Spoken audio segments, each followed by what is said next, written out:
虽然哭着也是也很尴尬，咱面对镜头也不会说话，但是还是很想分享一下自己的心情。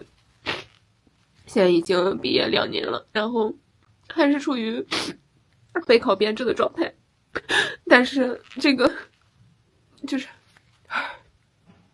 但是现在招的实在是太少了，我们临沂地区一共就招4个我这个学科的，4个，整个市招4个，加上职业学校的应该是还有2个。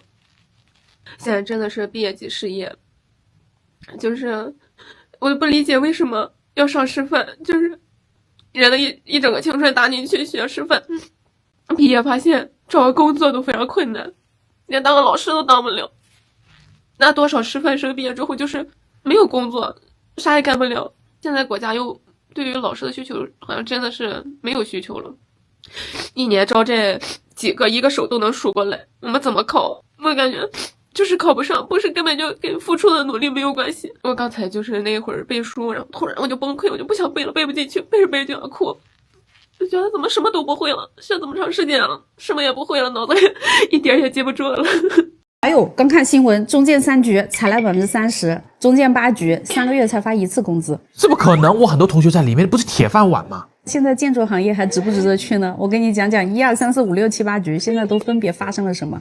来，中建1局搞了一个人才沉淀池，就是把你沉淀到他的备用人才库，变相的给你降半薪啊，平薪保值啊。对，而中建2局在干嘛呢？搞末位淘汰，把你全部转成劳动外包。想裁员你的时候就不用给你赔偿了。好算盘。来，之前的中建3局现在裁员30%，你剩下那一部分要么待业待岗，要么就是把你派到海外。你如果不愿意去，你就直接走，连遣散费都可以不给你。中国经济持续低迷，地方政府入不敷出，不少地区传出公务员减薪，就连退休教师、医生的收入也是严重下降。各地陆续出台政策，鼓励公务员做兼职。有网友感叹说，中国政府是真的没钱了。由于降薪潮、失业潮冲击着各行各业，因此中国掀起一股送外卖热潮。不少公务员、飞行员，甚至没找到工作的硕士毕业生，也是纷纷加入了送外卖的行列。今天呢，我们就来聊一聊这些话题。在苏州听说国家最近有可能收紧体制内的工资，这到底是真还是假？其实这个消息并不是谣言，在很多城市实际上都已经完成了。一年降薪的幅度呢，大约在20%到30%。就我们苏州也有许多单位已经完成降薪了。所谓降薪，其实并不是直接拉低基本工资，而是通过降低绩效、取消补贴的方式来降低总收入。大家知道为什么要这么做吗？一方面是因为经济下行，降低财政供养压力；另一方面实际上是为了落实共同富裕，调节过高人群的收入，也就是体制内的收入。我有个同学在妇幼保健院上班，他10来年前要到他们医院去生个孩子，你得提前找熟人托关系才能安排上病房。现在呢，他说1个月都接待不了几个产妇，并且他们那个科室呢已经有好几个月没有发出工资了。我还有个朋友在银行系统上班，他说现在由于大环境的影响，存钱的人多，贷钱的人少，所以他们的利差时代已经过去了。他们的工资早都拦腰这样砍断了。其实在上有老下有小的这个年纪工资再一减半，我觉得真的挺难受的。所以你看，这都10来年前大家多羡慕的铁饭碗，现在好像也没有多让人羡慕的。广州的公务员早就扛不住了，铁饭碗怎么了？工资都发不出来了。前2天跟一个做生意的客户吃饭，他一直在说现在的生意太难做了，还是铁饭碗好，工资收入稳定，福利又好，以后要让自己的小孩考上公务员就好了。他殊不知大家眼中的好单位铁饭碗现在工资也是拖着发，甚至连最辛苦的医生护士工资都减半了。好在社保公积金还算稳定，从来没有断过。这就是现在广州很多公务员的现状。他们也是普通人，他们也要吃饭养家，也要还房贷还车贷，其实压力也挺大的。你有没有发现以前大家都很羡慕公务员，因为是铁饭碗，真的很稳定一辈子都有饭吃。但实际上呢，公务员每个月的工资也就4、5千块钱，真的不多而且还要养老人小孩，说实话这点工资都不够家里生活开销的。比起在外面打工的人来说真的差远了。你们觉得现在的公务员还吃香吗？近日，四川公务员开始兼职送外卖了。7月10号，四川遂宁市体制内任职的孙先生接到单位下发的失业人员可从事副业的相关通知，于是呢，他决定去送外卖。孙先生表示，每天下班以后，晚上8点左右开始接单，平均每天工作3小时左右，一天能赚100多块。我是一名干了12年的消防员，然后转业到地方事业单位，单位下发了事业单位这个公职人员可以做部分的这个副业啊。我感觉最适合我的就是送外卖，立刻马上写申请。我已经行动6天了，平均一天就是130。有网友很吃惊，说现在卷到公务员到打2份工了吗？也有网友说呢，很正常啊，身边很多朋友下班不是跑滴滴就是送外卖，还有做代驾。现在挣钱难，搞点副业很正常，体制内还能够按时下班，正常双休，其他打工人想开副业都很难了。近几年中国就业市场低迷，很多人没别的选择，只能靠送外卖来维持生活。由于外卖骑手不需要高学历或专职技能，只要肯吃苦就能上岗，因此不但公务员开始送外卖，甚至连飞行员、硕士生等也开始了送外卖。幸福航空公司从今天开始全面停航了。我作为幸福航空的一名一线飞行员，我感触颇深。3年来，我们没有收入，我们没有社保，我们不得不去送外卖、摆地摊、开滴滴来补贴家用。孩子交不起学费，老人吃不起药。这3年来，有多少像我一样的家庭分崩离析？这3年来，幸福航空犹如一个重症病人，浑身插满了管子，躺在 ICU， 活不了，死不成。3年了，终于要有说法，不知道是会凤凰涅槃，还是会永远沉沦下去。但是，该欠的债，总要有人来还，大家拭目以待吧。刚刚才吃饭是吧？怎么这么晚才吃饭呢？跑单呀，现在这个点才下班呢，是很晚了。做这个做得好的时候，一个月能挣多少钱1万左右吧。不好的话，大概你们能挣多少钱？6、7天。做外卖行业会觉得很辛苦。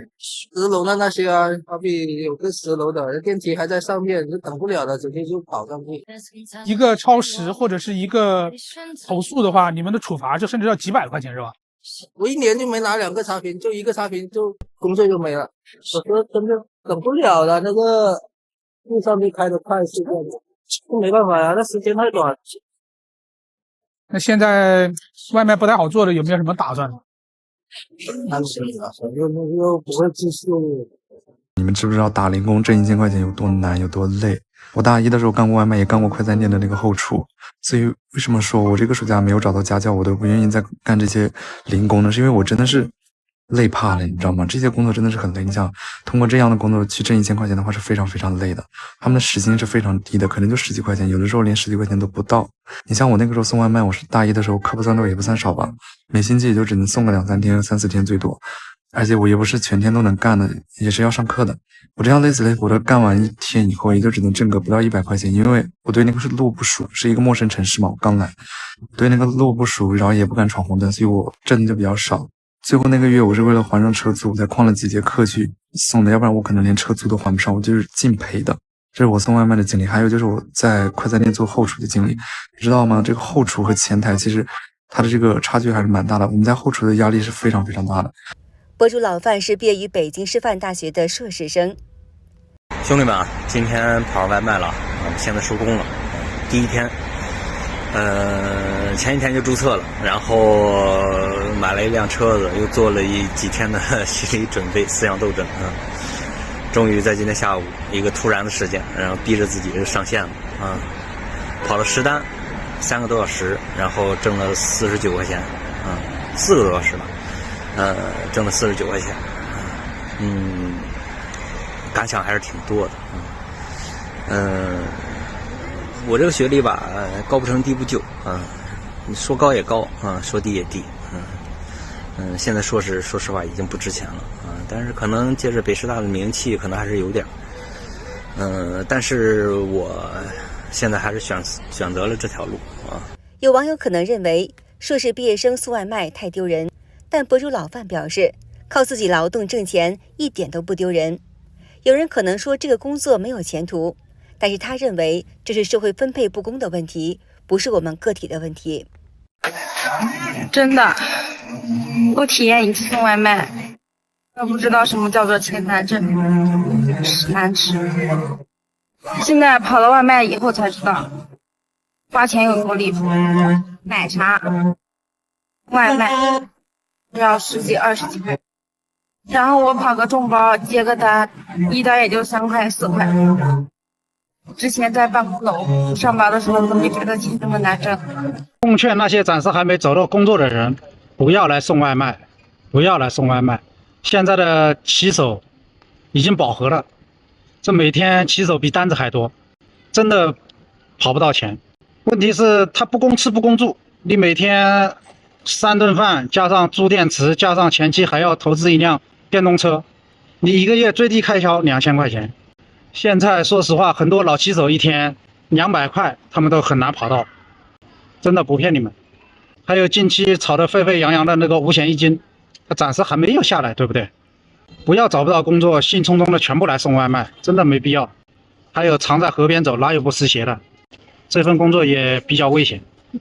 我也知道现在的工作越来越难找，普通人的出路在哪里我也不知道。刚刚碰到一个美团兄弟说的话让我感动到了，就是我在找一个商家嘛，找不到，然后他主动过来问我兄弟怎么了，然后他看了一下我的那个地址，然后指了一下商家的位置，给我指非常详细，然后最后我跟他说了句谢谢。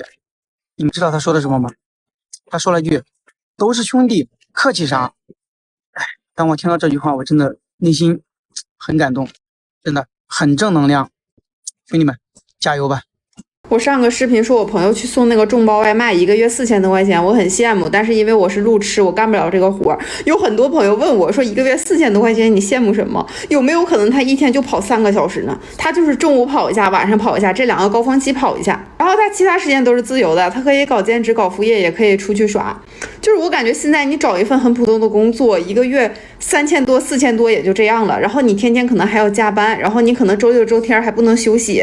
其实我就真的还感觉，哎，他这个选择还是一个蛮好的选择。而且他之前也是在大厂嘛，然后他这2年待得很焦虑，他就感觉不能一直这样下去了，所以他就是想要自己动起来，他就去送外卖了。